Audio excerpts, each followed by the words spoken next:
points will be resolved and addressed by our speaker of the day, none other than my good friend Raj Singhania, who also is the past president of this VIP association. And friends, being a president, I would not miss to say about some words about the VIP that your association has are around to reach 800 chartered accountant membership very soon, and your association also having the young members, young chartered, young chartered. We have also made the beneficial policy, which is very much encouraging to young chartered accountants. Apart from that, for the purpose of our VIP members and to pull the talent hunt among our family members, we have also started the Maybe a Club Award this year. So, with more remarks, without wasting too much time, I now request my committee members to take the proceeding ahead. Thank you so much and welcome to all of you. Welcome, Benedia. Thank you, Bhaiya. I take the further. I will request to our secretary, CA Vivek Banga ji, to say something to all our participation. Vivek Bhaiya.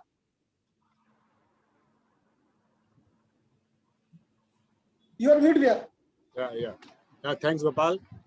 On behalf of IPTA, I will welcome all the participants for today's seminar. And the today's speakers here, Raj Singhania is our own and the past president of our association. Without much wasting the time, I request Gopal Khitan to please proceed further. Thank you, Bhaiya. Yeah. I would like to introduce to our CA Raj Singhania ji. Yes, Bhaiya. I would like to our CA Raj Singhania ji to all our participation today. CA Raj Singhania is a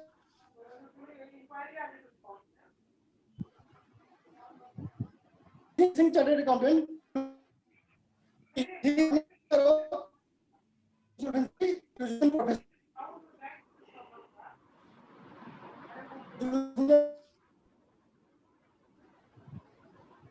Plan. So I will do chair at the proceeding. Rajya.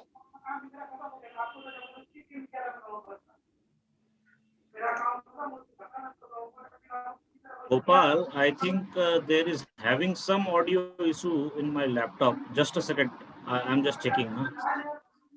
भैया ठीक आ रहा है अभी तो आ रहा है क्या राज भैया हाँ एकदम प्रॉपर आ रहा है वो एक्चुअली गोपाल का शायद ऑडियो प्रॉब्लम था इसलिए उसका सुनाई नहीं पड़ रहा था okay may be that Facebook live कर दिया गया है क्या? फेसबुक ने भी रिकॉर्ड कर दिया वो बाद में फेसबुक में डाल देंगे एक्चुअली फेसबुक का आईडी पासवर्ड नहीं है मेरे पास कोई बात नहीं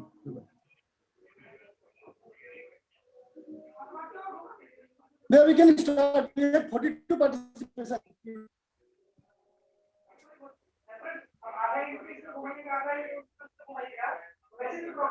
So now I think yes भैया go ahead वो शायद गोपाल का इशू हो रहा है शायद ऑडियो का okay so should we start yes please start sir first of all I am very thankful to the present group discussion team of VIP Study Circle for choosing this particular topic. This is a very new and important topic in the insolvency regime, which need a lot of discussion. And this group discussion, I think, on this particular topic will definitely enrich the knowledge of those persons who are really willing to have some footprints on this particular new changes in the law.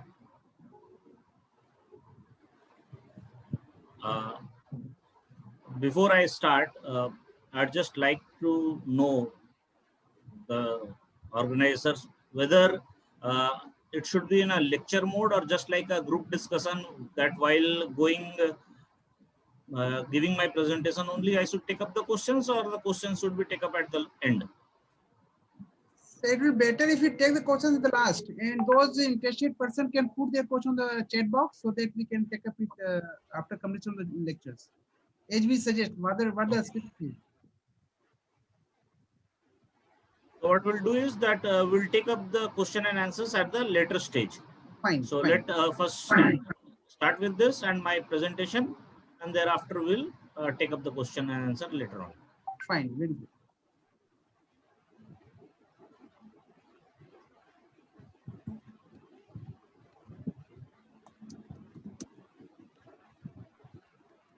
So I'll be sharing the screen. Okay. I've tried to make a presentation on this particular topic.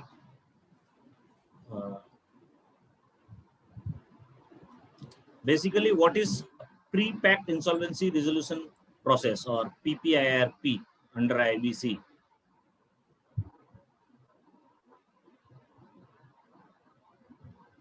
We need to understand this, and what was the requirement of this pre-packed insolvency resolution process.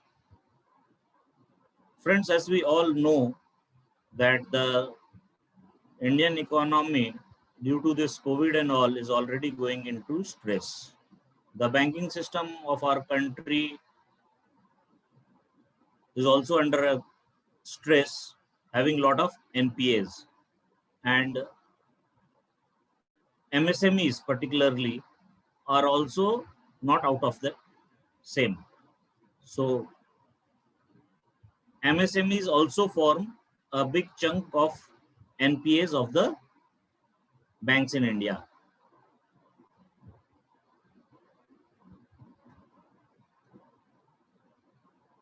So we'll go to the background of this particular law. The government constituted a subcommittee to make recommendation on pre-packed insolvency resolution process. Why it is required? Already there was an amendment in section 240A, by virtue of which two particular clauses of section 29A were removed to make ease to the MSME sectors, so that the compliance burden of 29A is not impacted to certain MSME corporate debtors. There is already a mechanism of one-time settlement scheme with the bankers, wherein the bankers do settlements with the defaulters in MSME sector or any other sector for resolution of the debt. So what was the requirement of this particular pre-packed framework and how it is advantageous? The main reason was that this pre-packed resolution process is nothing but a institutionalized process of an settlement of an MSME debtor with that of the lenders. And there is a very short frame of time given for this particular exercise. In totality, you can say it 120 days, effectively 90 days. So the subcommittee gave a report to the government, and before that it has also obtained recommendations from the various quarter, including the insolvency professionals through draft papers and the regulations and the act. And thereafter, with finality, although the session was not in Parliament, the President of India promulgated this ordinance on 4th of April 2021 by introducing a new chapter 3A in the Insolvency and Bankruptcy Code 2016. As we know that this Insolvency Code already is a very new law which is evolving, and I must congratulate Dr. M.S. Sahu, who is the chairperson of the IBBI, that he is a very dynamic person and accepting all the changes required in the law from the very beginning, and in a continuous process to evolve the law in a better manner, so that each stakeholders, any of the stakeholders, are not deprived of anything. This to say. Now in chapter 3, what this amendment has now, or the ordinance, this is not an amendment, this is a particular ordinance, and it's an insertion of certain sections in particular act with certain amendments in certain sections. New sections have been introduced. Section 54A to section 54P is the basically comprising of chapter 3.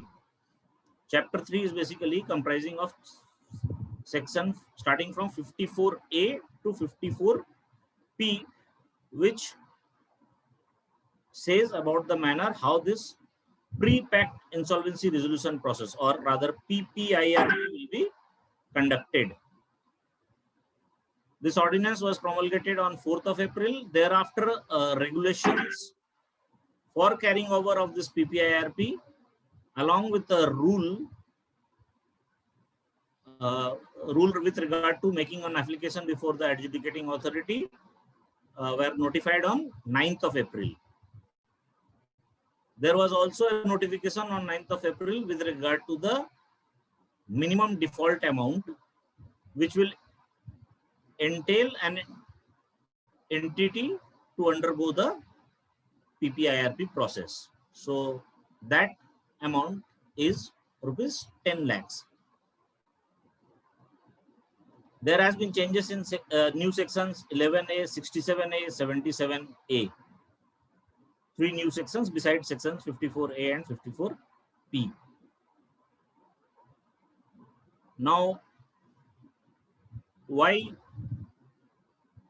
PPIRP? What is the difference between PPIRP and CIRP? We need to understand all these things first. It is expected that PPIRP will be cost effective. It will have an option to resolve the issue within the debtor and the creditor, and without involving any other third party.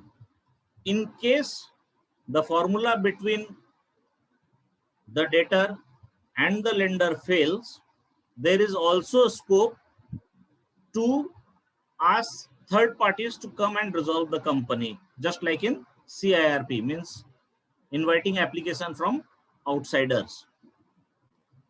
But the main part is that this PPIRP is a debtor in control process, unlike CIRP, which is a creditor in control process.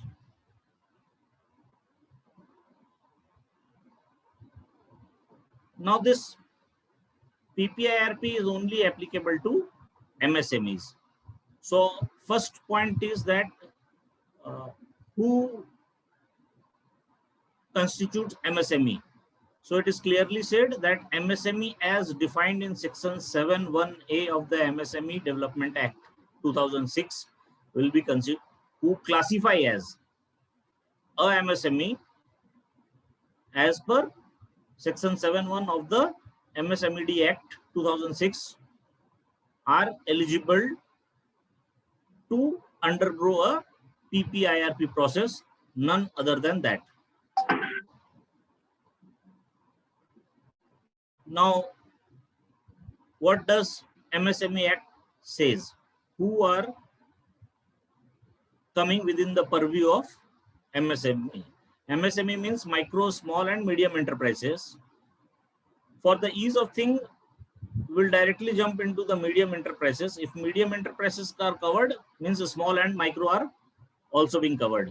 So any business enterprise, whether manufacturing or service, if the investment in plant and machinery, if the total investment in plant and machinery or equipment in case of service sector does not exceed 50 lakhs and the turnover of such enterprise does not exceed 250 crores, if both the criteria are being met, then in such case those entities will be covered as an MSM, means micro, small and medium enterprises.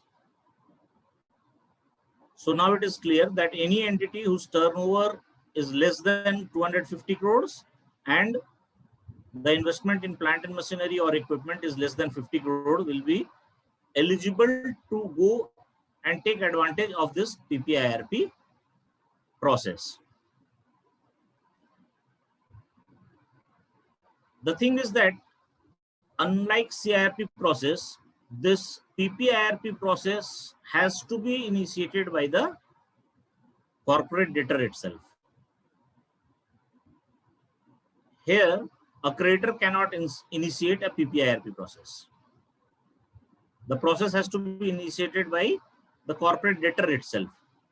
Although in CIRP also we have section 10 in which corporate debtor can initiate a CIRP process.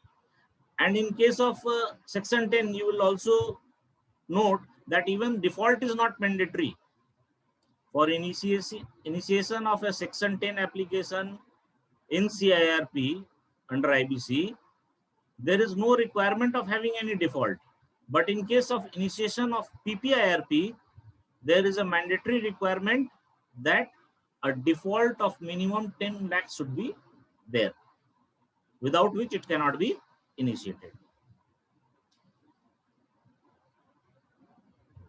Now, before initiation also, there are certain things which has to be done or complied by the corporate debtor and even the lenders for initiation of PPIRP. As you can see in the slide, there is minimum disruption of business during PPIRP for SMEs because there will be an existing continuous business as a going concern wherein the debtor will be in the control. The time limit given is maximum 20 days, 120 days, with only 90 days for the resolution part and 30 days time given for the adjudicating authority to approve the plan which will be presented before it. If you see the role of adjudicating authority, it is very limited in case of PPIRP.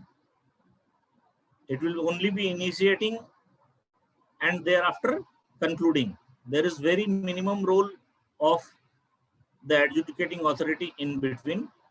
Although there are certain cases or certain situation wherein they may interfere and do the needful, but in a normal process there will be a minimum involvement of the adjudicating authority. The RP who is going to control this process will be having the same liabilities not only after commencement of the PPIRP process but even prior to the PPIRP commencement. Duties, responsibilities and powers are remaining same, although the time limit has been reduced. In case of CIRP, it was 180 days, which was further extendable up to 90 days. In this case, there is a time limit of 90 days and there is no provision for any extension. So 90 days means 90 days. So time limit, the work and responsibility of the RP remains same that of a normal CIRP, but the time limit has been, you can say, halved. So that is the situation. There is no compromise of the rights of any party. Basically, you can understand that operational creditors have to take, in normal cases, huge haircut, but in PPIRP, the chances of haircut to operational creditors is very minimal, or rather nil. This is this particular thing I will discuss when we go ahead, that operational creditors have been given very due importance there because it is being considered that most of the operational creditors are also an MSME. So resolving one MSME at the cost of another MSME, it is never being encouraged in this particular PPIRP regime.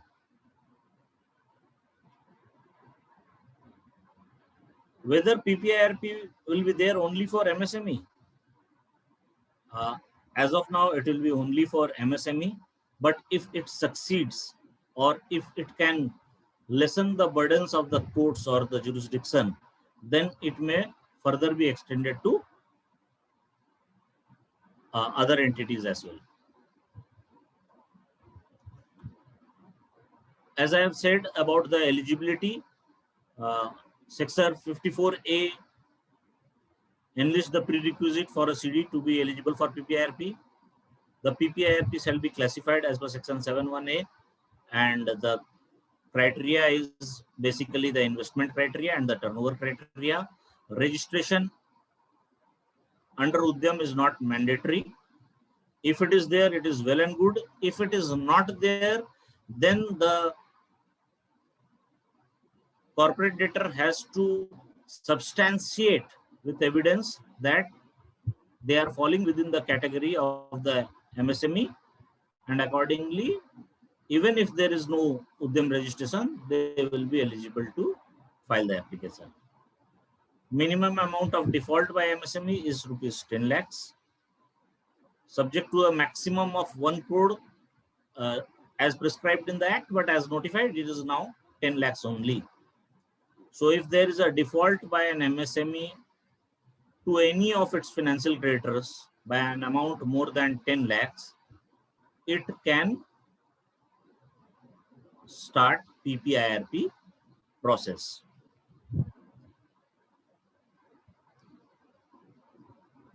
There are certain conditions also who can start or who cannot undergo a PPIRP process. Definitely a CD which has gone into a PPIRP within last 3 years cannot go into PPIRP.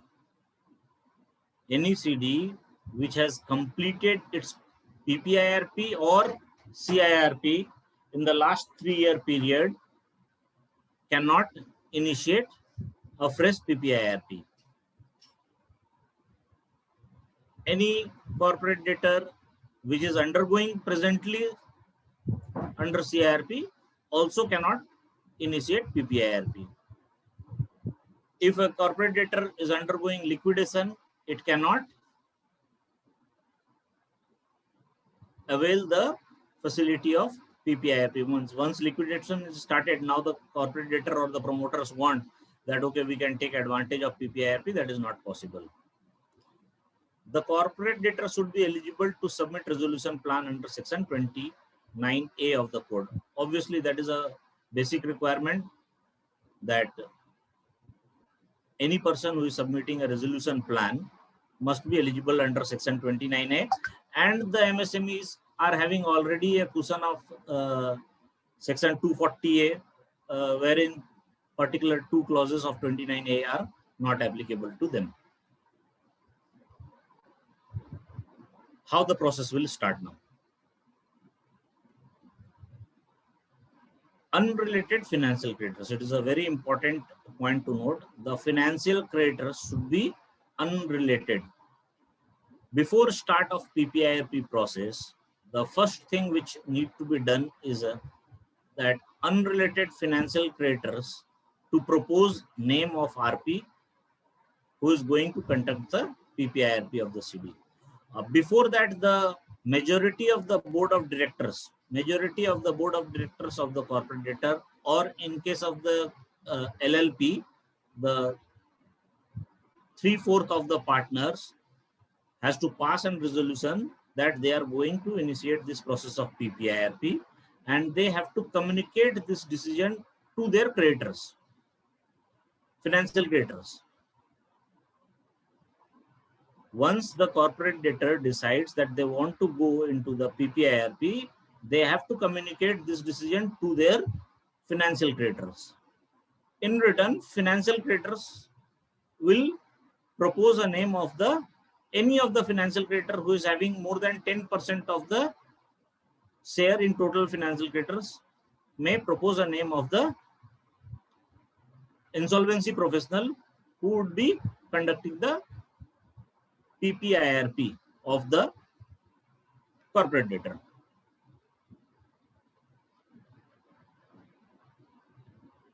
Now this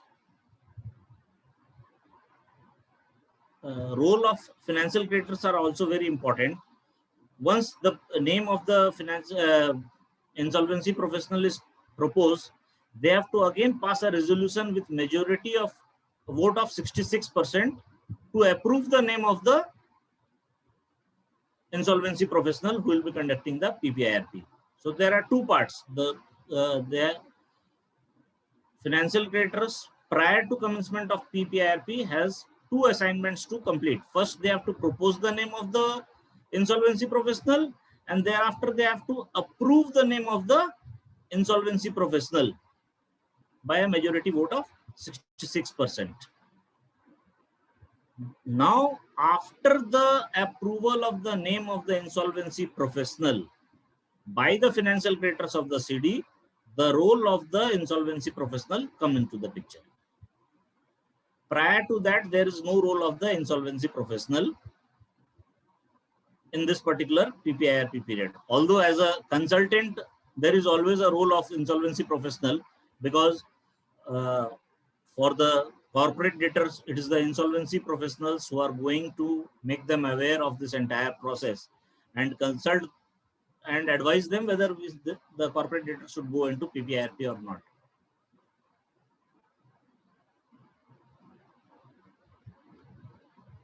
After the approval of the name of the insolvency professional by the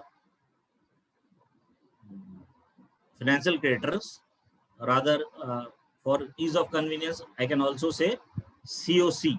Although the COC will be in the making after the PPIRP commences, but the same set of financial creditors are already there prior to the commencement of PPIRP, and they are only who will be taking the decisions.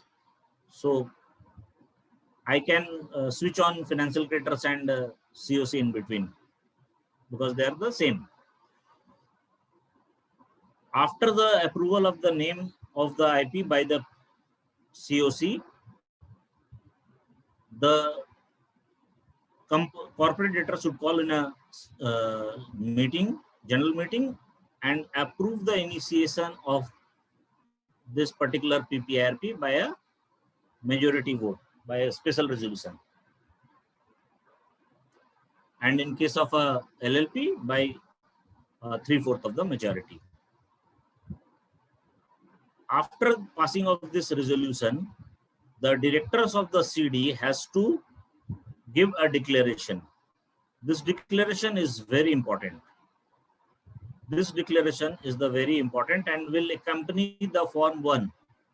This declaration will accompany the Form 1, which has to be submitted before the adjudicating authority for initiation of PPIRP.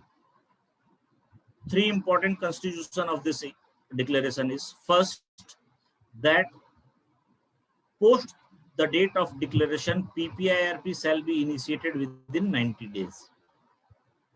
Secondly, the initiation of PPIRP by the corporate debtor is not to defraud any person. And third, the name of the insolvency professional as proposed and approved by the FC. So the declaration to be given by the directors after having the approval of their shareholders is to be accompanied with the application filed with the adjudicating authority, and it will constitute three elements. First, that the PPIRP shall be initiated within 90 days.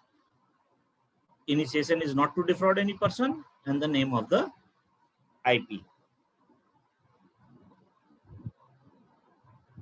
Along with this, the CD has to do some more homework prior to filing of the application. And that is the most important part in this PPIRP process. That is called the base resolution plan. It means before I am entering into a CIRP, the corporate debtor should have a plan beforehand to be placed before the financial creditors,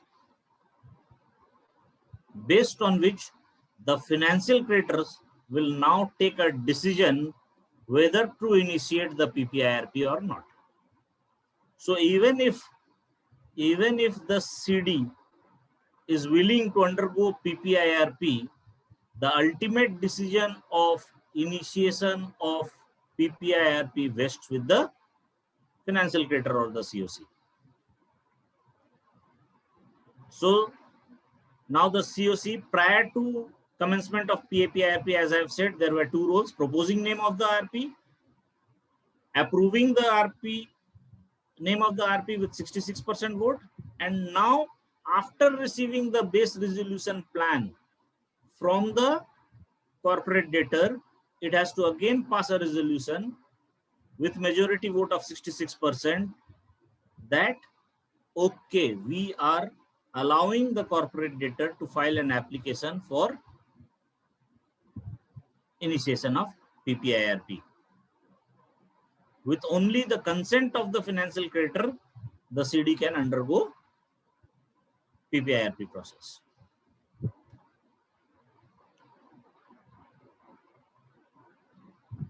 This base resolution plan, what is base resolution plan? This is provided by the corporate debtor under clause C of subsection 4 of section 54A.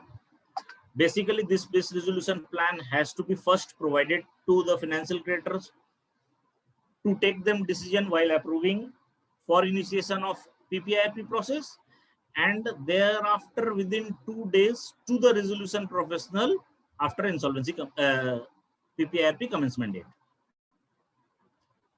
Preliminary information memorandum. As we know, in CIRP, the information memorandum is being prepared by the resolution professional or the IRP. Here, a preliminary information memorandum has to be prepared by the COC, by the corporate debtor, and it should be submitted to the RP so appointed by the adjudicating authority at the time of admission of the PPIRP process within 2 days from such commitment, along with the base resolution plan.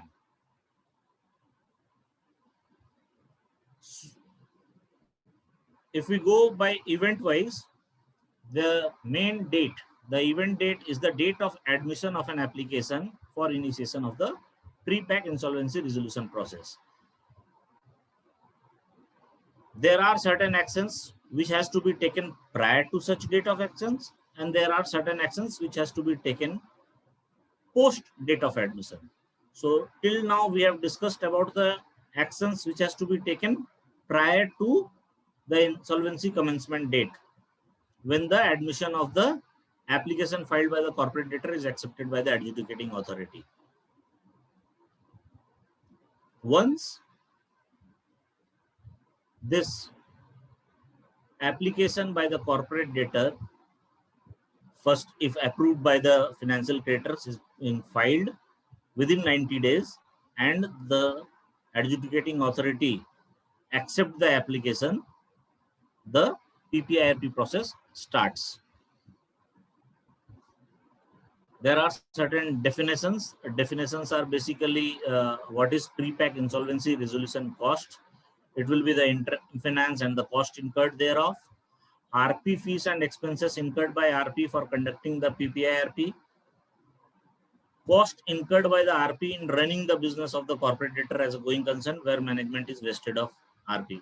This is again, there is a, what can be the situation when the management will be vested with RP. Just in initial slide, I have said that, okay, the management continues to be vested with the corporate debtor itself, but there can be certain situation where the management is being vested with the RP. Any cost incurred at the expenses of the government to facilitate the PIRP and any other cost as may be specified the IBBI. Now there will be a certain cost which will be involved prior to the commencement of the PPIRP. So the fees payable to the RP is being concluded in, is to be decided in 3 parts. First, the role of RP prior to the insolvency commencement date, the role of the RP from insolvency commencement date till the conclusion of the PPIRP process, and role of the RP in case where the management is vested with the RP. So the financial creditors has to propose the fees of the RP for all these particular 3 events in a particular form given. in the regulations. This fees has to be proposed by the financial creditor while approving the name of the RP for all the three particular purposes. First, the role of the RP prior to insolvency commencement date, role of RP post insolvency commencement date, and the role of the RP if the RP has to take control of the management of the corporate debtor. What if the PPIRP application is being rejected? There can be a situation where the PPIRP application vowed to be filed by the corporate debtor is not filed at all, or if filed by the corporate debtor, it is being rejected by the adjudicating authority. So in that case, what will happen to the fees of the RP for the work which he has done prior to the commencement of the PPIRP? In such situation, that cost has to be borne by the corporate debtor. If the corporate debtor fails to file the application within 90 days as given in the declaration, or the adjudicating authority rejects the application of the corporate debtor, in both the situation, the fees proposed by the financial creditors at the time of the approval of name of the RP has to be borne by the corporate debtor. So unlike in CIRP where a section 9 application is filed, the fees of the RP is in lurch. In this particular case, it is being very clear that fees of the RP is well defined even prior to the commencement of the PPIRP. Secondly, although it is being given in the code that the resolution plan should be approved within 90 days, but while defining the pre-PAC insolvency resolution process period, it says that it commences with the admission of the PPIRP and concludes when the adjudicating authority passes or terminates the PPIRP process, passes an order for approval of resolution plan or terminates the PPIRP process.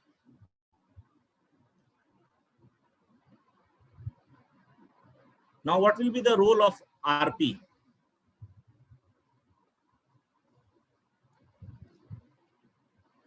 RP has to prepare a report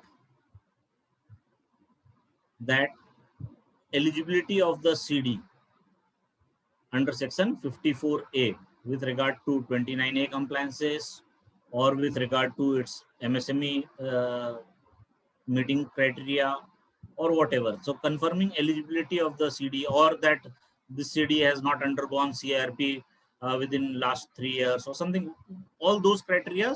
For that, the RP has to give a report. RP has to also give a report that the base resolution plan conforms to section 54K. Basically, it meets the requirements as envisaged in section 30 subsection 1 and 2 of the IBC. So the RP has also to give a confirmation that the base resolution plan is in conformity of section 54A and file reports and other documents to IBBI. There is typo error. File reports and documents to IBBI. So this report of the RP has to be accompanied by with the application filed by the corporate debtor.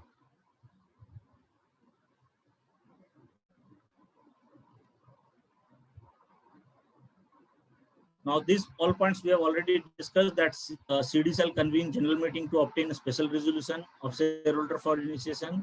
CD shall prepare base resolution plan.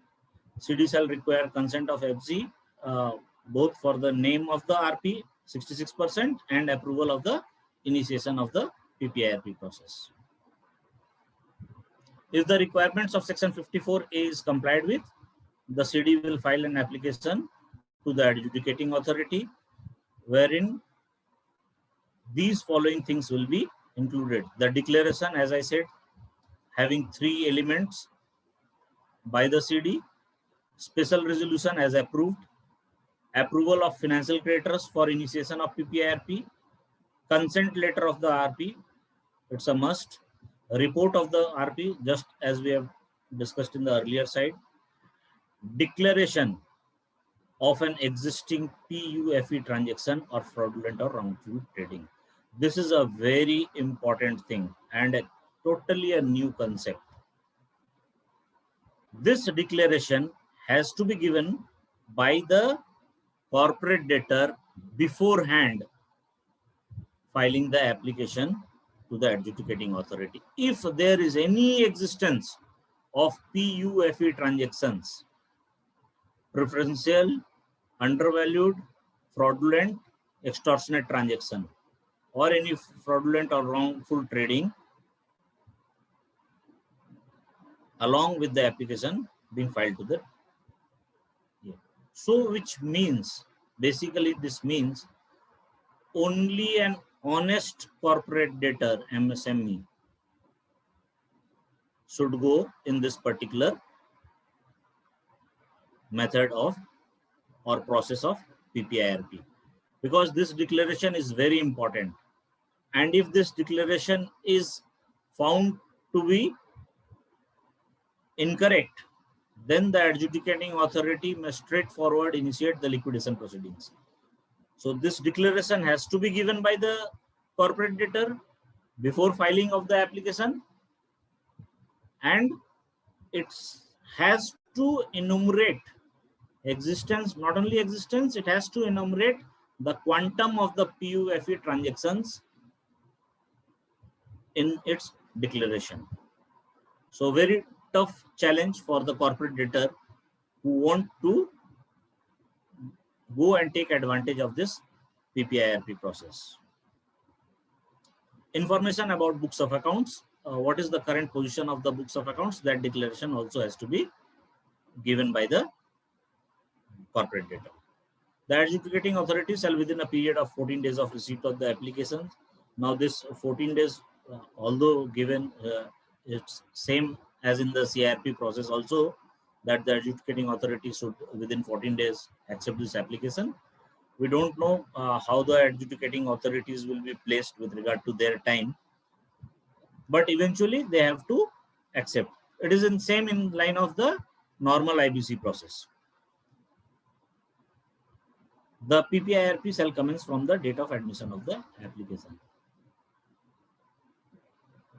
Now, after filing of the application, what the adjudicating authority will do? Like there may be a situation that an PPIRP application is pending and a new section 7, 9 or 10 application is being filed, or a section 7, 9 or 10 application is pending and a PPIRP application is being filed. What should the adjudicating authority do? So even that thing is very much clearly mentioned in this particular act, that in case a PPIRP application is pending and thereafter a section 7, 9 or 10 application is filed, basically a section 10 application will not be filed. If a PPIRP application is pending, means corporate debtor has already filed a PPIRP application, there will be least chance of filing a section 10 application. So if suppose a section 7 or 9 application is filed, what will happen? In that case, the AA shall first dispose the PPIRP application and only thereafter it can entertain section 7 or 9 application. Now, when there is a section 7, 9 or 10 application pending and thereafter a PPIRP application is filed, in that situation, what the adjudicating authority should do? If a section 7, 9 or 10 application is pending and PPIRP application is filed within 14 days of filing of such earlier application, then the adjudicating authority will first dispose of the PPIRP application and thereafter take care of section 7, 9 or 10 application. However, if the PPIRP application is filed after 14 days of filing of section 7, 9 or 10 application, then the AA shall dispose first the section 7, 9 or 10 application and thereafter the PPIRP application. I hope that is clear. Any issue in this particular point?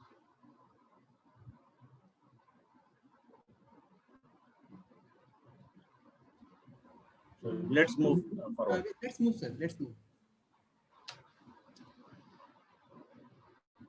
Now, as I was saying that once the admission order is being passed by the adjudicating authority,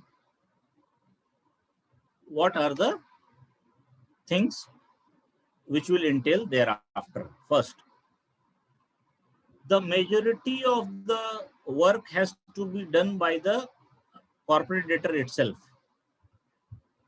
In this case, in case of CIRP, normally a public announcement is being made by the IRP wherein he calls claim from the creditors. In this particular case, it is not so. The corporate debtor will provide a list of creditors. The corporate debtor will provide a list of creditors to the RP. And RP will confirm that list of creditors and check whether the claims as submitted by the CD is correct or not.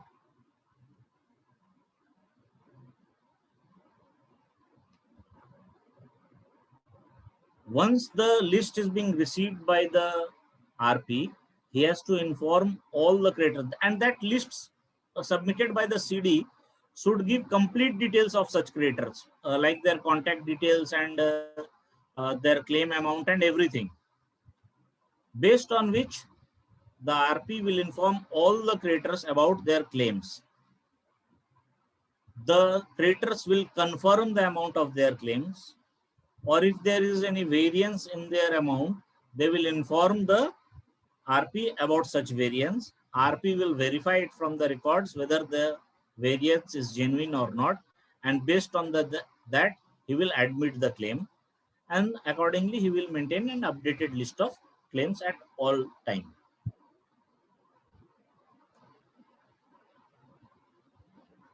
The constitution of COC. Based on this particular claim list, the RP has to constitute the COC within 7 days. Within 7 days from the insolvency commencement date. Here, insolvency commencement date is PPIRP commencement date.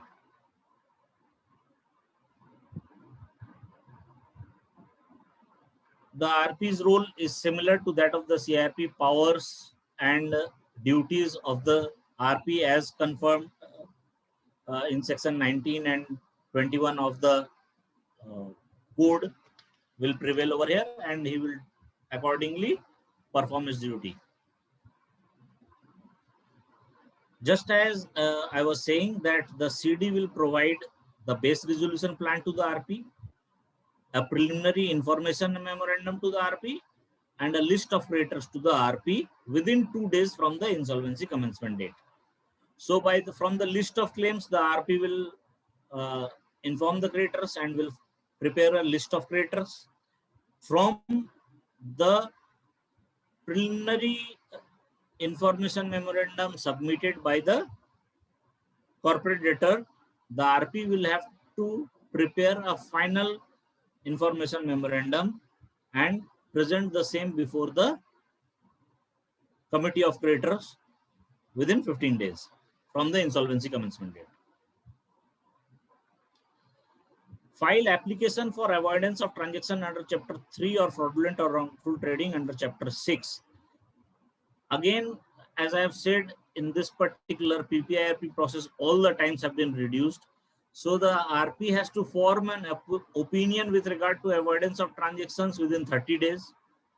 This also he can form on the basis of the declaration received from the corporate debtor, or if there is nothing in the declaration by the corporate debtor, he can form such opinion from the books of accounts of the corporate debtor. Then he has to present compliant resolution plan to the COC for its evaluation and file application with adjudicating authority for approval of resolution plan or termination of PPIRP or initiation of CIRP. So those we will be discussing at a later stage what will be the situation and when the RP will do such acts. But basically, initially he has to prepare a list of creditors based on the list of claims received from the corporate debtor, prepare information memorandum based on the preliminary information received from the corporate debtor, and has to also frame modality of the evaluation of the resolution plan in case the base resolution plan is not accepted by the financial creditors. These are basically the powers, same as in CIRP process, so we did not discuss much on this.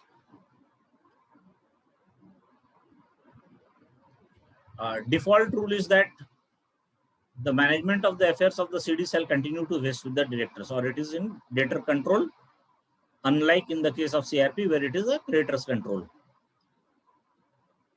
It is so because the business of an MSME unnecessarily need not be disturbed. However, if the COC feels that the business of the CD is conducted in a fraudulent manner, then it can pass a resolution with a 66% majority, wherein it can decide that the management be now vested with the RP.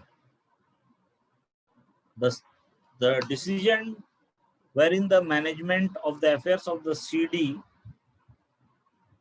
can be vested with RP will be taken by the COC with a majority vote of 66%. And if the COC pass such a resolution, the RP should file an application with the adjudicating authority, and the adjudicating authority will pass an order affecting the same.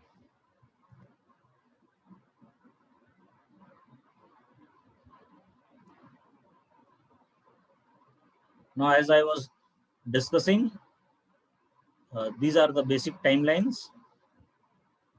Date of admission: within 2 days, CD to submit the following: detail of claim, preliminary IM, BIRP, 7 days constitution of COC, 14 days first COC meeting, 21 days invitation of resolution plan. We'll discuss in the next slide. Within 21 days, invitation for resolution plan. Within 90 days, approval of a resolution plan by the COC, and within 120 days, approval or rejection of resolution plan by the adjudicating authority. So very stringent timelines. It seems that this PPIRP will be an easier thing to do than CIRP, but in my opinion, it will be more tedious task for any insolvency professional to undertake this particular PPIRP process, because the timelines and the modality is very stringent. And obviously we know that these being MSME, the fees will also not be so handsome.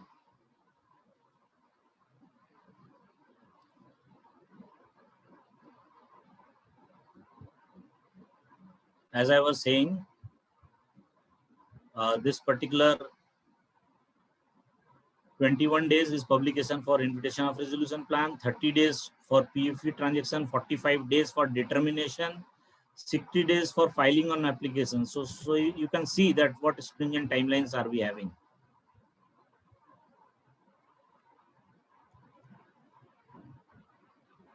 Now, approval of resolution plan.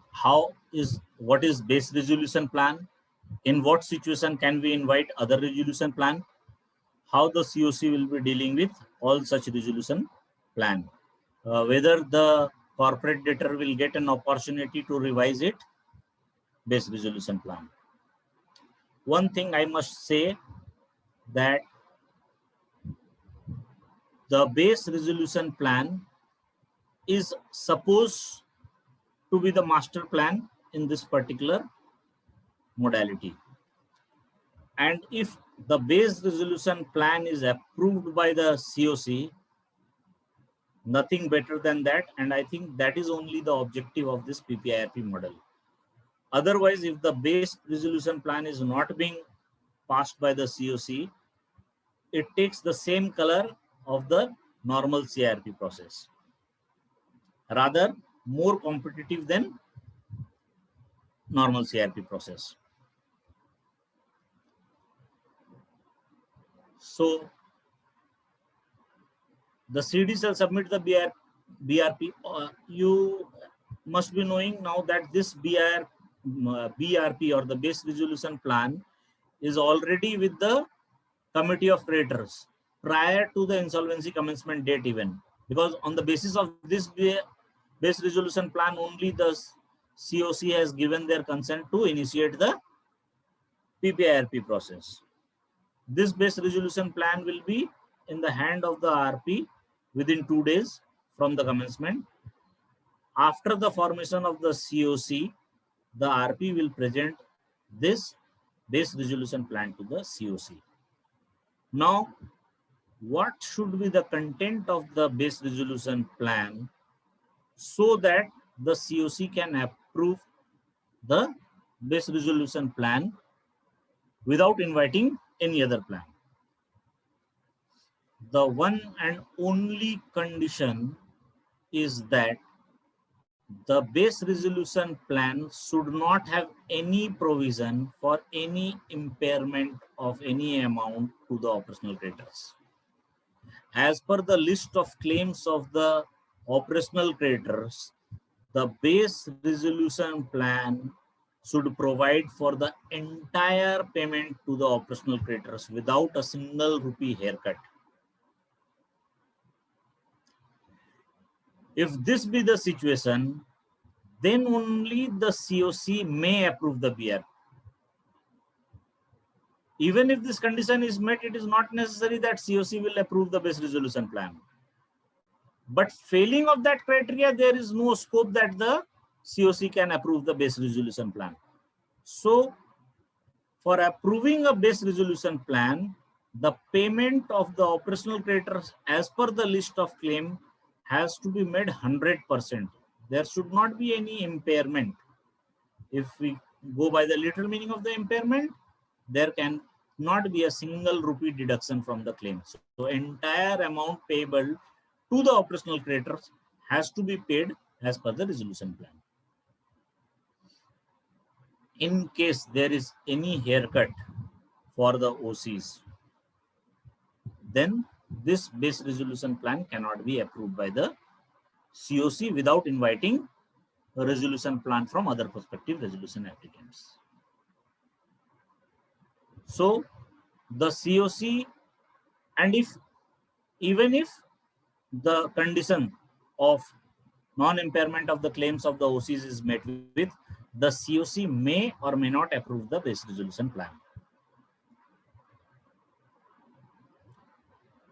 In case it doesn't approve the base resolution plan, or if the base resolution plan doesn't meet the criteria of non-impairment of the claims of the OC, the RP shall invite resolution plan from PRA to complete BRP.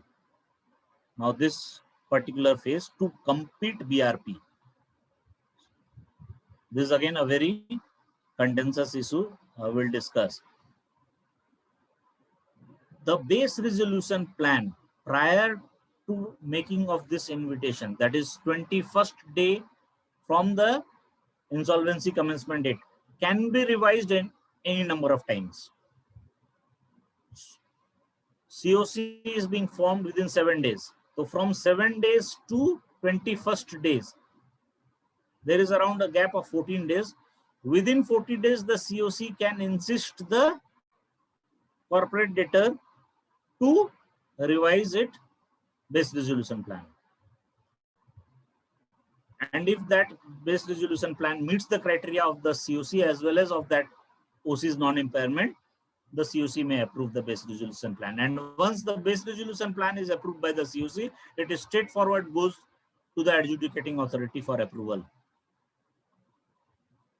And in normal circumstances, the adjudicating authority will approve that thing, that base resolution plan. And this is the ideal situation of an pre-pack insolvency, where a base resolution plan submitted before the commencement of the PPIRP process goes to the COC, it approves, and it directly goes to the adjudicating authority for its approval. It will entail minimum time, and the purpose is also being solved. So that will be the ideal situation. But suppose if the ideal, in majority of the cases, this ideal situation will be met out. But what if that situation is not met out and situation becomes different? So these two will be the particular situations where it is not being met out. And in such situation, the RP shall invite our plan from prospective resolution applicants. Before, now see the role of the RP. Within 21 days, he has to make an invitation. Now in this invitation, he has to give another set of documents along with this invitation. This invitation is not an invitation of expression of interest in case of CRP. It is a directly invitation for submission of resolution plan. And that timeline for submission of resolution plan will be 15 days. So RP has to determine three things. First, the evaluation criteria, eligibility criteria, and the evaluation criteria, and third is the tick size. We'll discuss what is tick size and everything in coming slides. But basically, he has to first determine the eligibility criteria for the prospective resolution applicants. In consultation with the COC, he has to figure out the evaluation criteria based on which the scoring will be done for the resolutions plans which will be competing with the BRP. And third is the tick size for that competition among the resolution plan. Now these COCs will evaluate other resolution plans and select the best resolution plan out of the resolution plans received from the PRA. That best resolution plan will be strictly in accordance with that evaluation criteria. Here he is saying, for the ease of understanding, I'll use the word evaluation matrix as in case of the CRP which we are doing till date. So that best resolution plan will be determined on the basis of the evaluation matrix. Now there is a concept whether that best resolution plan is significantly better than BRP. Now against this significantly better than BRP, that criteria of significance has also to be determined beforehand by the RP while giving invitation for a resolution plan. If the best resolution plan is significantly not better than the BRP, then that plan has to compete with BRP. If it is significantly better than BRP, then that plan may be selected for approval by the COC directly overlooking the BRP. If the plans received from third-party resolution applicants is significantly better than the BRP, then the COC may directly approve the new plan received from prospective resolution applicant and may approve it. May approve it. It's not necessary that they will approve it. It is not compulsory for them to approve it, but they may approve it. However, if it is not significantly better than the base resolution plan, then there will be a competition in between that best resolution plan and the BRP. Or even in case if the best resolution plan is selected for approval and COC has not approved it, then again that can go with the competition with the BRP. Now while going into the compete process, there will be a tick size. Suppose the score of the base resolution plan is 100 and the criteria for significantly better plan is 10. So only if the score of X is better than 110, then only can it go for the direct voting. Or if the, suppose the score of X is 108 or 107 or 105, then that X has to compete with the resolution plan, base resolution plan, which is having a score of 100. Now, while having a competition in between 100 and suppose say it is 105, there has to be a tick size. Tick size is suppose having an element of 6. 6 point is the tick size. So now the base resolution being at the lower end have an option to increase its plan by a tick size over and above the plan of the X. So suppose X has given a plan of 105 and the base resolution plan is having a score of 100. Now if the CD wants to revise its plan or the base resolution plan, it should revise the plan in such a manner that its score comes to 111, that is 105 plus 6. Suppose it comes to 111. Now it has given a plan which is 111. Again, X will having an opportunity to revise that plan in such a manner that its scores become 117. So the tick size should always be maintained. It should be like 111 by BRP, 117 by X. If BRP want to further compete, it has to make it to the level of 123. If again the X want to further compete, it has to take it to the 129 and like on. At any point of time, anyone can surrender, and the best plan after whichever is having the highest plan score at any particular of time, after the other being surrendered, that plan can be considered by the COC for approval. So it can be seen from this particular slide that it is not very easy for the corporate debtor to devise a BRP. While devising BRP, it has to keep a lot of things in mind. First, that whether the COC will give consent for initiation of PAP-IRP or not, whether it is meeting the criteria of the non-impairment of the claims of the OC.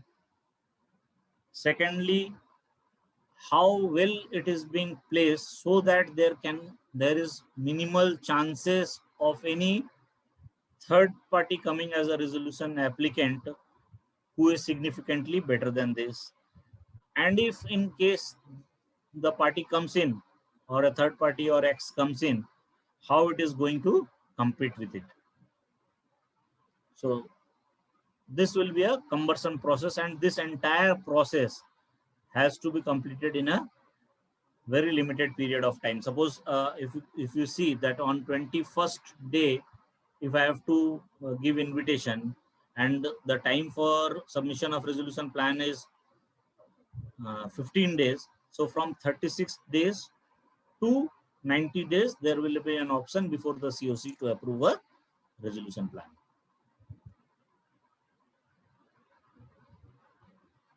This we have already discussed that RP shall provide evaluation metrics and IM to PRA who meet the eligibility criteria approved by the COC. CD may submit the BRP either individually or jointly with any other person, and such shall meet requirement of section 31 and 32. The BRP CD can submit itself or from in collaboration with any other party also. COC may provide opportunity to the corporate debtor to revise the BRP prior to its approval of invitation of PRA, that is before the 21st day. Where the BRP does not provide for full payment to OCs, the COC may require the promoters of the CD to dilute their shareholding or voting control or rights in the CSE. If the COC approves such BRP without any dilution, it shall be recorded reason for its approval. Now, this is a very important clause wherein if the BRP does not provide for full payment to OCs, the COC may ask the promoter of the CD to dilute their shareholding or voting control in the CD. If the CD approves BRP without any dilution, it shall record reasons for its approval. This situation is actually not warranted, wherein the CD is giving a BRP with a haircut to the OCs and without diluting their stake in the CD. In such situation, the adjudicating authority may take an adverse view.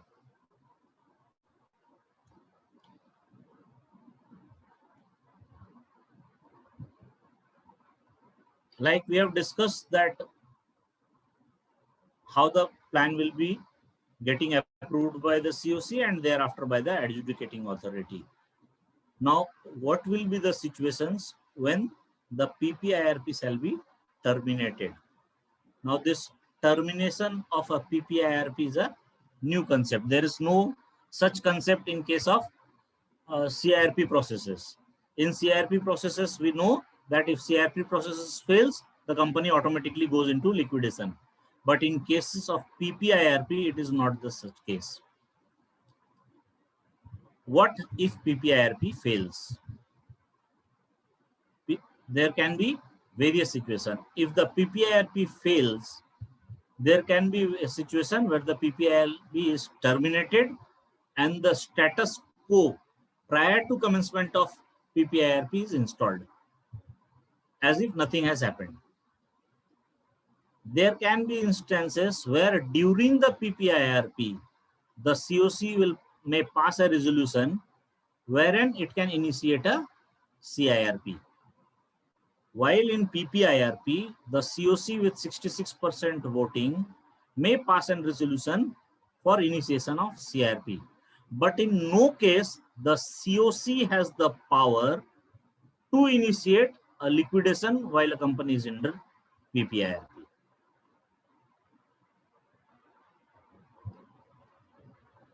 So PPIRP shall be terminated by the adjudicating authority on the following grounds: when no resolution plan approved by COC in 90 days, COC did not approve the plan selected after competing with BRP in the manner specified by the IBBI, COC with 66% voting share resolved to initiate CIRP against the CD,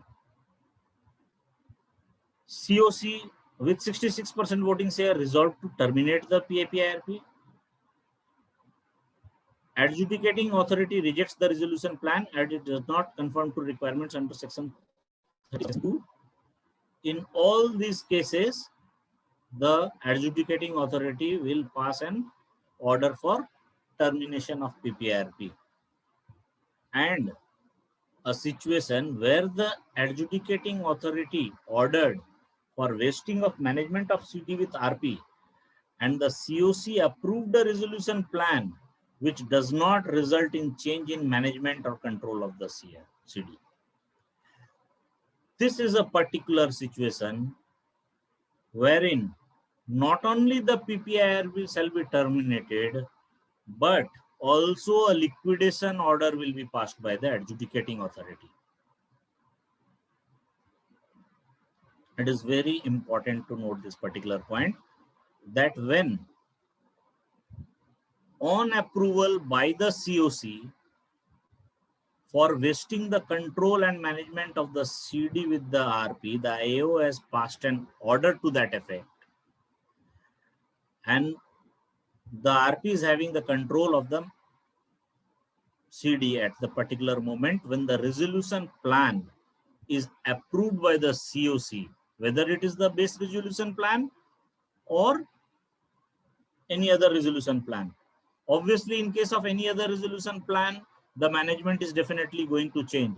But if it happens that after having control being vested with the RP, the COC approves the base resolution plan, and in that base resolution plan, the management of the CD is not changing, in such a situation, the PPIRP will be terminated with a liquidation order being passed by the adjudicating authority.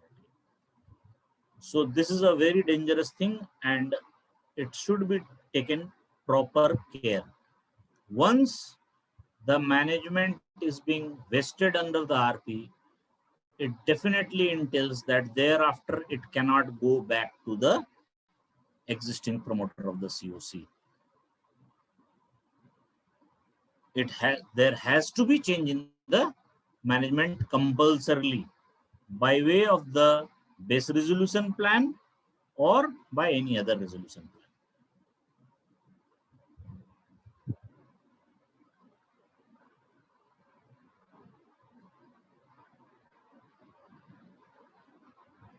So these are the situations when a liquidation is possible in case where the PPIRP initiated. The first COC approved resolution plan which does not result in change of management and control of the CD.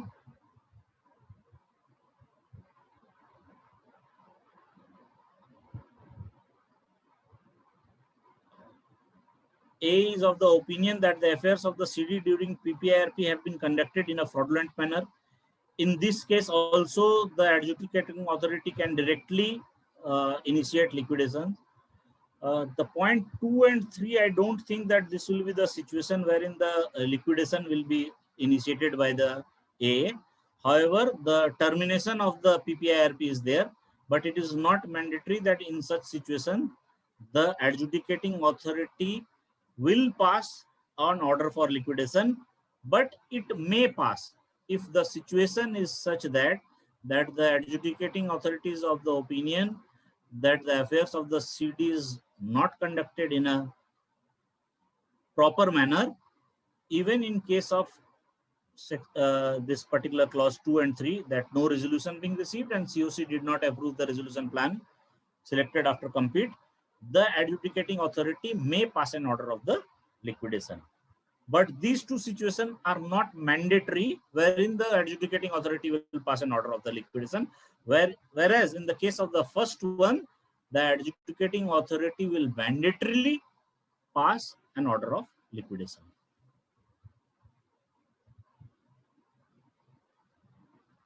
Where a resolution plan approved under PPIRP is contravened by the CD, then adjudicating authority, obviously it is similar as we all know that if there is any contravention in the approved resolution plan, the adjudicating authority can always pass an order for liquidation. Unlike CRP, COC cannot decide to liquidate the corporate debtor during PPIRP. Thus, the power of liquidation is only vesting with the adjudicating authority.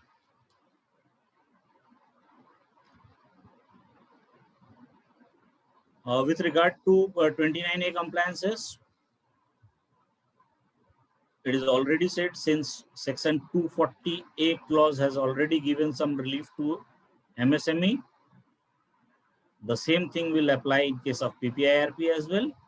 But considering that declaration with regard to PUFE transactions and other things, only genuine corporate debtor should file for a PPIRP application.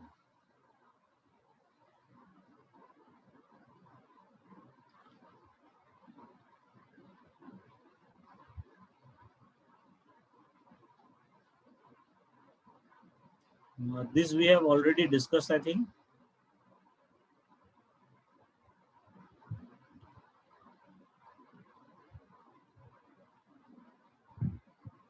In case there is a resolution for CIRP by the COC from PPIRP process, the RP appointed in the PPIRP process will be appointed as the IRP for the CIRP, and all the PPIRP cost including the IRP cost will form the CIRP cost. And the function of the IRP will start as if a new section 7 application has been initiated. And this commencement shall be from the order of the adjudicating authority. The proceedings under the transaction, suppose application for section 66 and 67A has been initiated under PPIRP process, that will continue in the CIRP process as well. The relevant time for those transactions will be 2 years prior to the PPIRP commencement date and not the insolvency commencement date.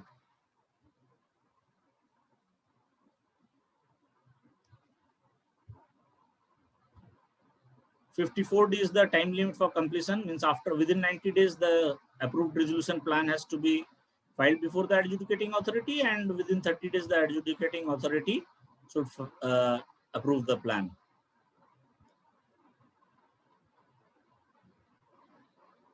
If the COC does not approve within 90 days, then the RP has to file an application for termination of PPIRP.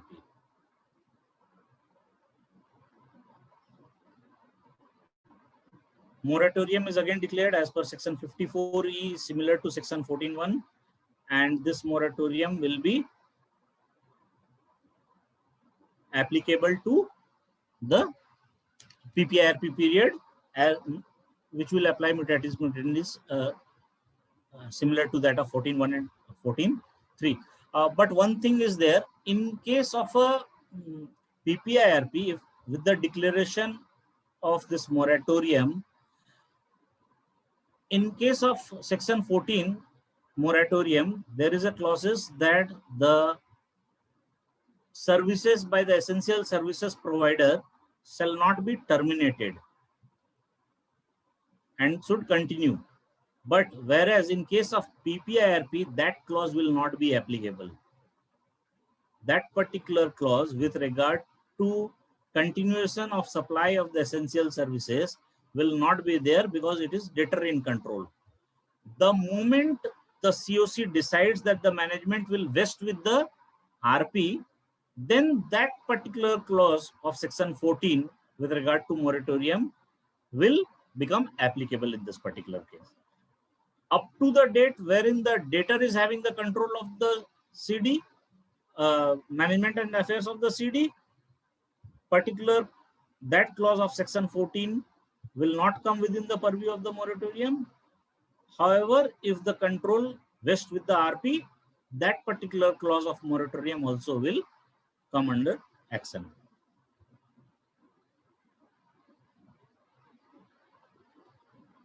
Fraudulent management, there is a hefty penalty. These penalties has been given in new section 77A, and where in this particular 1667A, fraudulent management on and after the PPICD, where an officer of the CD manages with the intent to defraud creditors, there is a penalty which shall be not less than 1 lakh but makes it to 1 crore. And these are 77A are other offenses, which includes imprisonment also.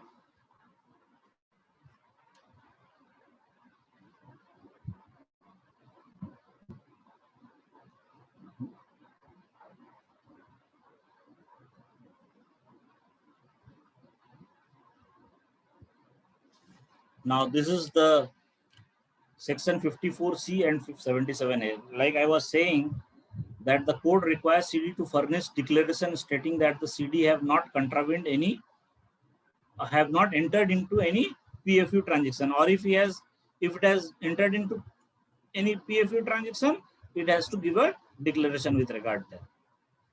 But after giving this declaration, if the adjudicating authority comes to know about any such transactions, then the CD will be prosecuted as per section 77 of the code. So this is the most dangerous part of this entire PPIRP process. That declaration with regard to PUFE transactions should be very honest. These are certain abbreviations which I have used in the presentation. Now we are open for the question sessions. If anyone has any query, we can discuss the same.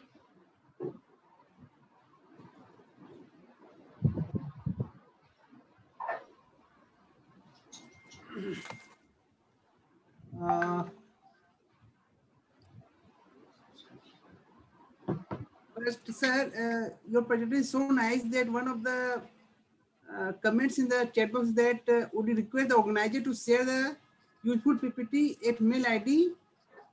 So your PPT is very much in demand. The first compliment from our audience. I will definitely share the PowerPoint with the organizers, and accordingly it will be shared with all the participants.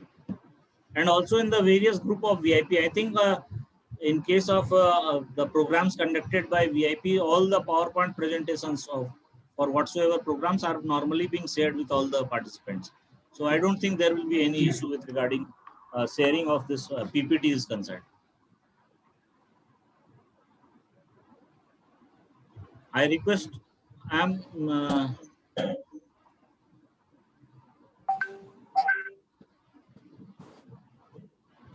भैया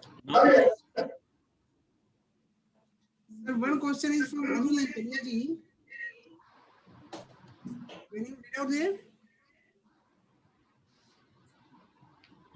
he's asking that what about yes, the valuation? there is a question from Anil Anchalia. What about valuation of? Okay, I may have missed that point. Within 3 days of the insolvency commencement date, the RP should appoint 2 valuers. The RP should appoint 2 valuers for valuing the assets of the company, and there is no requirement of third valuer even in case there is any variance in between the 2 valuers. So 2 valuers have to be appointed within 3 days from the date of the appointment of the RP. Sir, these 2 valuers are for each category of asset. Pardon? 2 valuers for each category of asset. Yes. CRP. Okay. Sir, one question was raised early by Santosh Kumar ji Jain at 4:23 p.m. I'm just reading for the here. Each MSME registration is necessary or it is enough if the MSME criteria are met. But I have said that registration is not mandatory. Only the criteria has to be met, and at the time of filing of application, the corporate debtor has to either enclose the Udyam certificate, or if he doesn't have the Udyam certificate, he has to provide evidence that the investment in plant and machinery is less than 50 crore or the turnover is less than 250 crores. That will be the sufficient criteria to be eligible to file an application under section 54A. Sir, one more question was raised by Binay Singhania ji at 4:26. I'm just reading here. Binay ji, yes, Binay ji, please unmute yourself. Binay bhaiya. Rahul, unmute.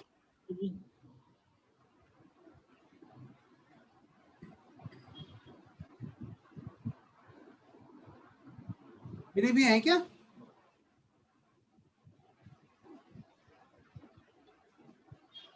Vinay ji has said that even section 10 requires mandatory that default.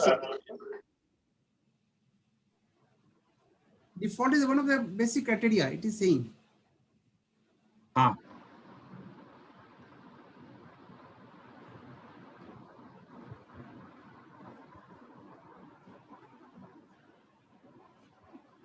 विनय जी, आपका specific query अगर है तो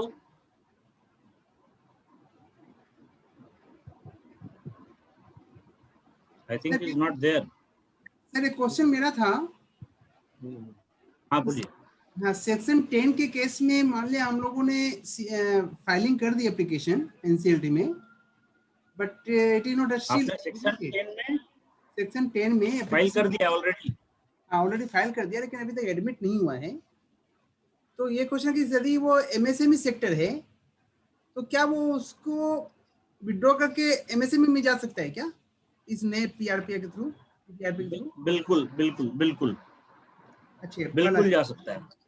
second, यदि वो admit हो जाता है लेकिन प्रोसीडिंग अभी स्टार्ट नहीं हुई या फिर प्रोसीडिंग इन द क्यू है, तो क्या उस केस में विड्रॉ करके इसको जा सकते हैं क्या, ऑप्ट कर सकते हैं क्या?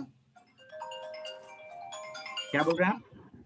मान लिया केस एडमिट हो गया, एडमिट के बाद में उसको विड्रॉ करने का कोई ऑप्शन है क्या कि हम नहीं, हमको एमएसएमई नए क्राइटेरिया में जाना है, पहले में नहीं जाना है, ऐसा हो सकता है क्या? सेक्शन 10 एप्लीकेशन एडमिट होने के बाद विड्रॉ करने का कोई ऑप्शन नहीं है.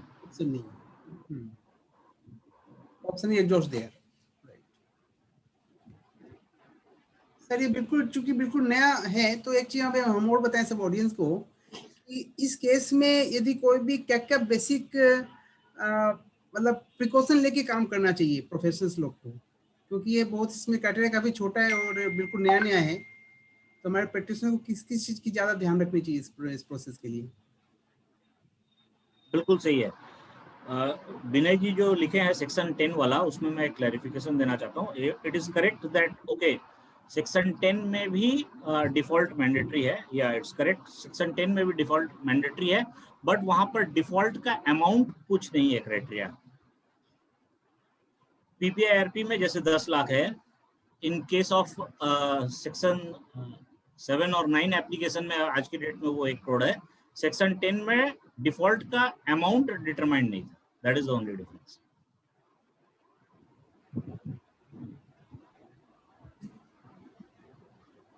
Any other query? So last question was raised by Anil Anjali again. Regulation saying only for valuer to be appointed for fixed assets and inventories. So I think valuer for land and building and plant machinery should be appointed. That's just a question raised by the Anil Anjali ji. If you can see your side.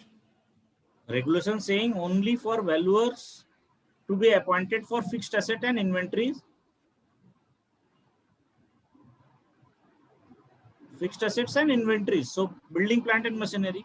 हाँ, तो आप इसमें एक चीज समझो कि अगर ये आपको डेटर इन कंट्रोल है और अगर फिनेंशियल एसेट्स में कोई वेरिएशंस नहीं है और audited financials up to date हैं, तो आपको उसकी करने की कोई जरूरत नहीं है। But in case the accounts are not up to date, suppose in case the accounts are not up to date, in that case you have to also value the financial assets.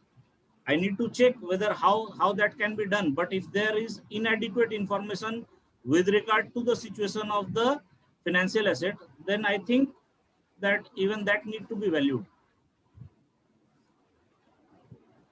Sir एक WhatsApp में question आया हुआ है, उसमें पूछना है कि valuer जो फाइनेंशियल एसएफए जो वैल्यूअर अपॉइंट होता है, उसको फाइनेंशियल एसेट के बारे में उसको अपना रिपोर्ट देनी होती है। तो करेंट एसेट में यदि ज्वेलरी है, ज्वेलरी तो उसका वैल्यूएशन तो एक टेक्निकल पार्ट है, तो उस केस में एसएफए कैसे देगा उसको, तो उसको क्या करना चाहिए? That is a general question not related to this particular thing. Yes, we cannot do this, we can avoid. But आपका अगर वो इन्वेस्टमेंट में है, इन्वेंट्री में वो इन्वेंट्री में है, करेंट एसेट में वो, तो अगर नहीं, अगर इन्वेंट्री में है तो जो प्लांट एंड मशीनरी का वैल्यूएशन कर रहा है वो करेगा उसका वैल्यूएशन। और अगर इन्वेस्टमेंट में है तो जो एसएफए कर रहा है वो करेगा उसका वैल्यूएशन। तो वही उनका यही क्वेश्चन है कि एसएफए को तो उतनी टेक्निकल आइडिया होती नहीं ज्वेलरीज के बारे में, तो क्या करेगा? सर करवाएगा, किसी और का असिस्टेंस लेगा अगर उसको जरूरत होगा तो।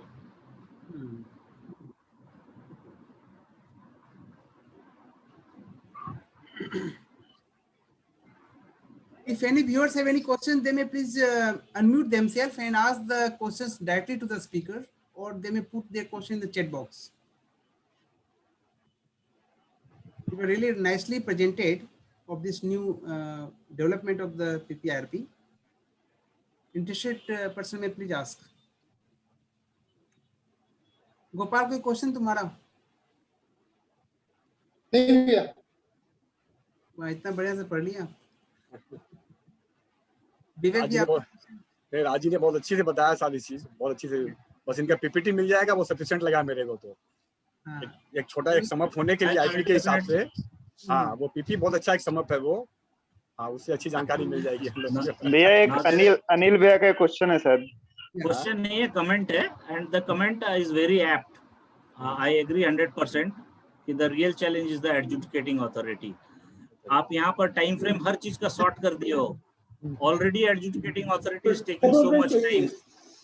आई डोंट नो पीपीआईआरपी अगर आएंगे तो कैसे टाइमलाइन वाला क्राइटेरिया कैसे मीट अप होगा? सर वही तो मैंने बोला ना कि अभी एनसीएलटी में बेंच में मेंबर्स ही नहीं है, एक की बेंच से सारा काम चल रहा है, अपने आप में इतना ओवरबर्डन है।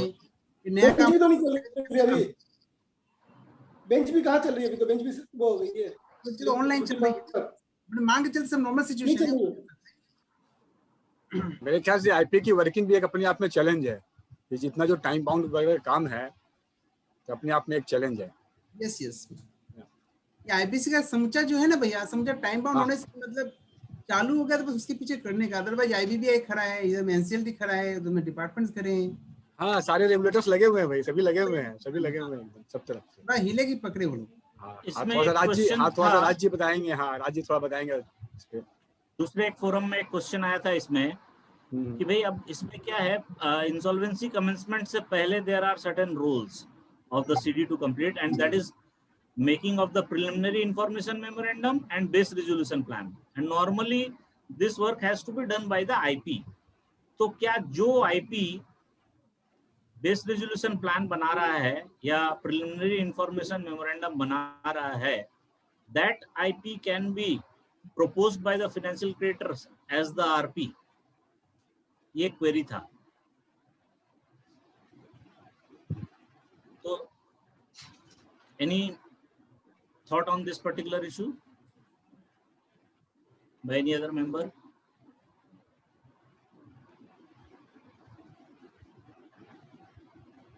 आप ही बताओ सर।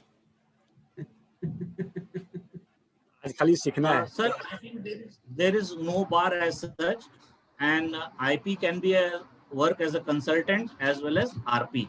तो initially वो CD को as a consultant base resolution plan या preliminary information memorandum बनाने में मदद कर सकता है।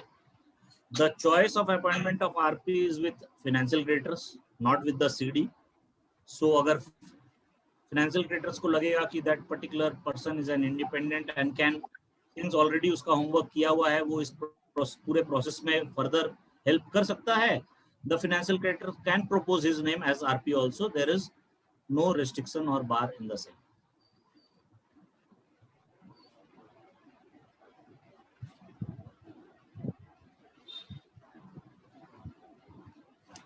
अरुण जी लिख रहे हैं FC will appoint, definitely FC will appoint, but whether conflict of interest point will come or not, that was my query actually. कि भाई जिसने बनाया है अगर FC suppose उसको propose भी कर देता है, whether it will be treated as a conflict of interest or not. So in my opinion that will not be treated as a conflict of interest.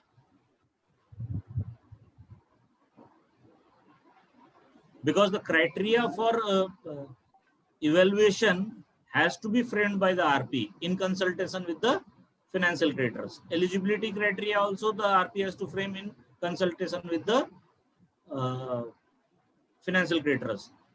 Again, the significant variation criteria will also have to be fixed by the RP in consultation with the FC, and all these things will come only after the insolvency commencement date, not prior to that.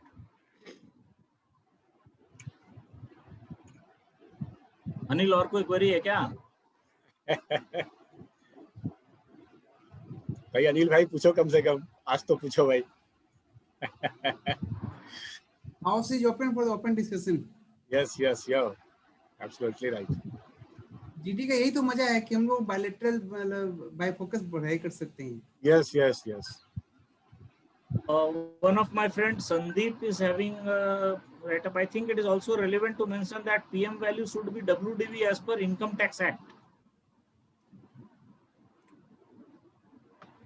Sandeep, unmute करो एक बार। Rahul, can you unmute Sandeep?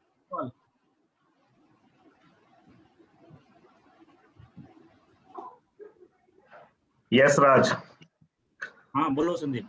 As per the circular, because earlier everyone was thinking that in the MSME, the value should be as per the Companies Act. But here, in my view, it is very clear that the value should be as per Income Tax Act. No, value of what? Value of plant and machinery. The 50 crore for what which we purpose? had. Like for Yes, for the for determination of the MSME criteria. Sir, I think you are confusing. In this, it is being said that 50 crore criteria the investment in plant and machinery. So Right. it is the gross value. So WDV question doesn't arises. The gross value of the investment in plant and machinery should not exceed 50 crore. 1 second, I will read out. The gross block. Investment criteria. It is an investment criteria, not the valuation criteria. The investment in plant and machinery should not exceed 50 crore. 1 second. For a medium. I will read out the notification for the benefit of.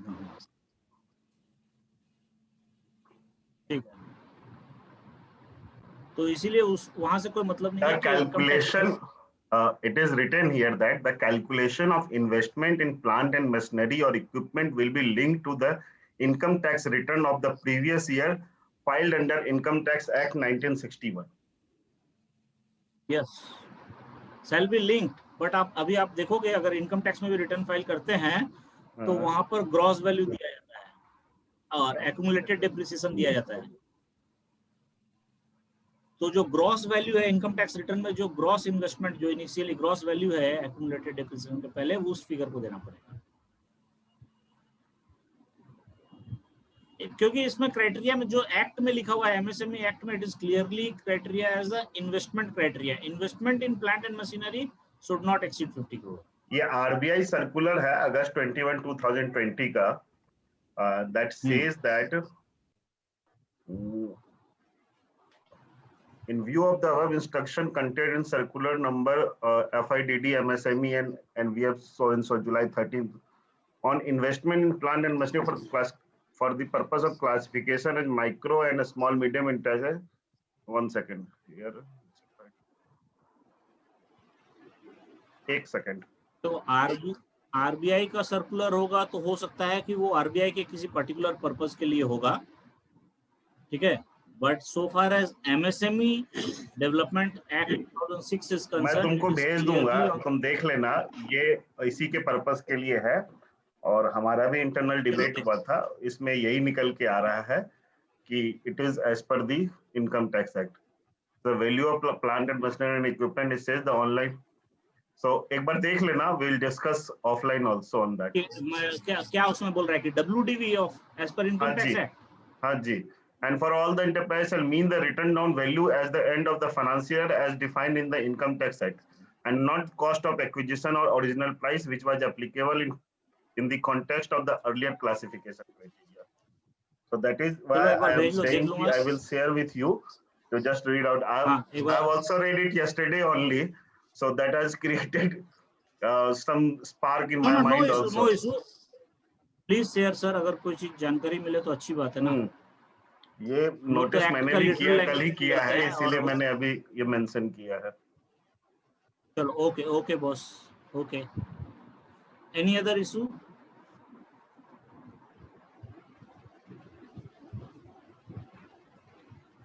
In regulations there has been total 14 forms from P1 to P14. So various forms are being there, means already there were a lot of forms to be kept in mind while CRP. अब इसमें इतने सारे नए forms और ये आ गए, बहुत additional चीजें याद रखने के लिए. तो मेरे ख्याल से अगर कोई PPIRP में प्रैक्टिस करता है तो सिर्फ PPIRP में ही प्रैक्टिस करना पड़ेगा. CRP और PPIRP एक साथ प्रैक्टिस करना will be very difficult. And PPIRP is definitely going to be a very vast area because 50 crore investment and 250 crore turnover में काफी लोग इसके परव्यू में आ जाएंगे.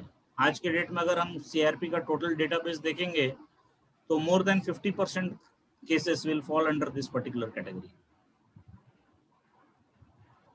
लेकिन एक बात बहुत अच्छी आपने बताई और वो भी व्यू है कि काम तो काफी कॉम्प्लेक्स है, लेकिन जो फीस वगैरह है ना, फीस स्ट्रक्चर काफी कंपैरेटिवली डाउन होगा. इस केस में कैसे क्वालिटी काम कैसे आगे बढ़ेगा? क्योंकि लोगों की मेंटलिटी ना, एमएसएमई है तो कहां से फीस देगा. They don't know the work ना, वो किस प्रेशर में आरपी काम करेगा उससे कोई मतलब नहीं है. उनको तो ये लगेगा कि ये तो भाई ईज ऑफ डूइंग बिजनेस के लिए गवर्नमेंट लाया है एमएसएमई को रिलीफ देने के लिए, तो भाई आरपी का फीस तो कम होना ही चाहिए. इररिस्पेक्टिव ऑफ द फैक्ट कि भाई काम क्या है. ये काम तो सारे करने पड़ेंगे. नेचर सर नेचर ज्यादा है उससे, मैं आपको बता दे रहा हूँ. वही IBPI, वही NCLT सब कुछ ही वहाँ पे। इसमें नेट चार्ज ज्यादा है, ज्यादा टाइम बाउंड है, ज्यादा एफर्ट देना पड़ेगा, और फीस ऑब्वियसली आपको समझ में आ रहा है कि बढ़ने वाला तो है नहीं। चलिए, I think there is no further questions. Fantastic program. Now Gopal is requested to please go ahead. Thank you, Bhaiya. I request to my colleague Rohit Kejriwal to offer vote of thanks. Thank you, Gopal. Good evening, all of you. Thank you, Raj Bhaiya, for such a nice deliberation on pre-pack insolvency resolution process under IBC. Thanks all of you for the participation in such a nice program. Thank you, and Gopal. my- एक announcement है. Thank you, Rohit. The program was so wonderful and the topic is very new. Yes, obviously, topic just is idea new. है कि And many thanks. Topic is new, तो just एक idea है कि इस पे जीडी होना चाहिए. That's why I told you, and आपने प्रोग्राम इतना अच्छा कराया एंड द प्रोजेक्ट पीपीटी आपका बहुत ज्यादा ही अच्छा था भैया. The PPT you made it was wonderful. Vivek भैया, तो थैंक्स अ लॉट. कल का प्रोग्राम का अनाउंसमेंट कर दीजिए ना.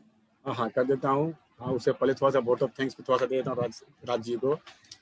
हाँ, डेलिब्रेशन बहुत ही अच्छा था, and the session was very informative and interactive, and I am sure it will give the value addition to our professional knowledge. Thanks Rajji once again. और कल का अनाउंसमेंट है प्रोग्राम का. हाँ, थैंक्स राज जी.